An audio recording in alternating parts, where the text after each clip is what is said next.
What if I told you that Apple's trillion-dollar empire wasn't built on having the best technology? Instead, it was built on one of the most psychologically sophisticated marketing strategies ever created. While their competitors were racing to pack more features into their devices, Apple was quietly rewiring how we think about technology itself.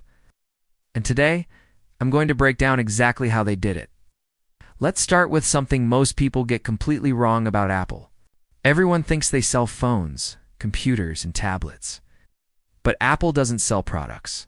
They sell an identity. When you buy an iPhone, you're not just buying a communication device. You're buying membership into an exclusive club of people who think different. This strategy began in 1997 when Steve Jobs returned to a nearly bankrupt Apple. Instead of focusing on technical specifications like every other computer company, Jobs did something radical. He positioned Apple as the antithesis of corporate conformity.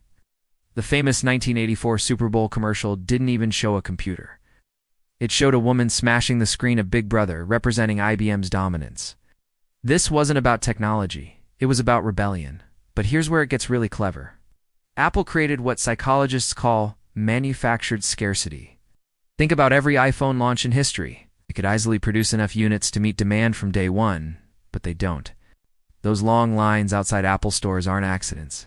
They're carefully orchestrated theater. When something is hard to get, our brains automatically assign it higher value. It's the same psychology that makes limited edition sneakers sell for thousands of dollars. Apple understood this principle before anyone else in tech. Now let's talk about their pricing strategy, which seems completely backwards until you understand the psychology.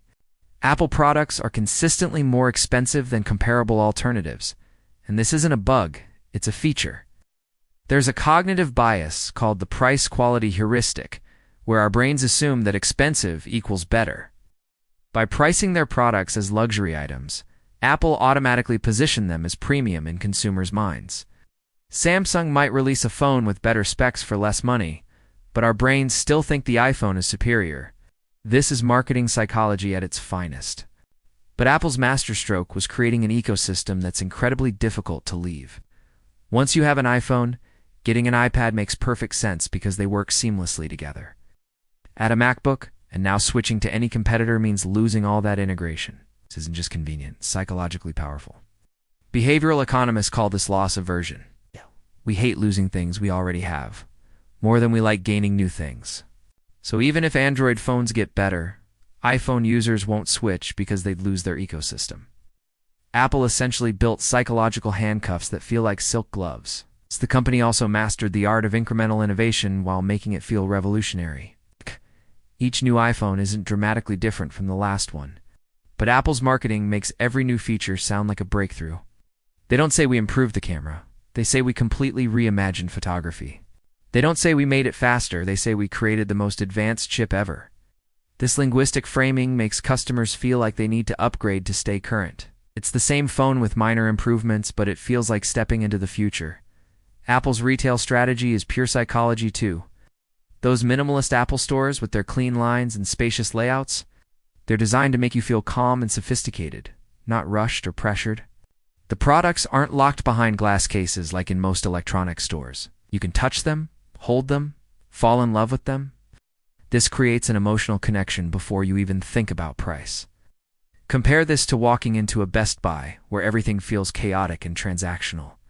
Apple stores feel like museums where you happen to be able to buy the art. Here's something most people miss about Apple's competitive strategy. They rarely mention their competitors directly, but their marketing is obsessed with positioning against them. Remember the I'm a Mac, I'm a PC campaign? It didn't attack Windows on technical grounds. It attacked the personality associated with PC users.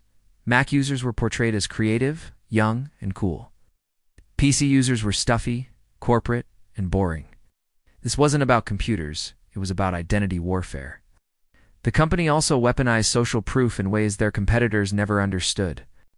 Every Apple product launch becomes a cultural event. It's covered by mainstream media like it's breaking news. When celebrities and influencers are photographed using Apple products, it's rarely paid sponsorship. They genuinely prefer being associated with the Apple brand because it enhances their own image. Think about it. When did you last see a celebrity posting about their Samsung phone? Apple products became status symbols without Apple having to pay for endorsements. But perhaps Apple's most brilliant move was turning their customers into unpaid marketing agents. Apple users don't just buy products, they evangelize them. They'll passionately defend Apple in online debates. They'll recommend products to friends and family. They feel personally attacked when someone criticizes the brand. This kind of brand loyalty usually takes decades to build, but Apple created it by making their products extensions of personal identity. Criticizing someone's iPhone feels like criticizing them personally. Apple also mastered the art of controlling the narrative around innovation. They weren't always first to market with new features. Wireless charging, larger screens, facial recognition. Competitors often had these first. But Apple waited until they could do it right, and then acted like they invented it.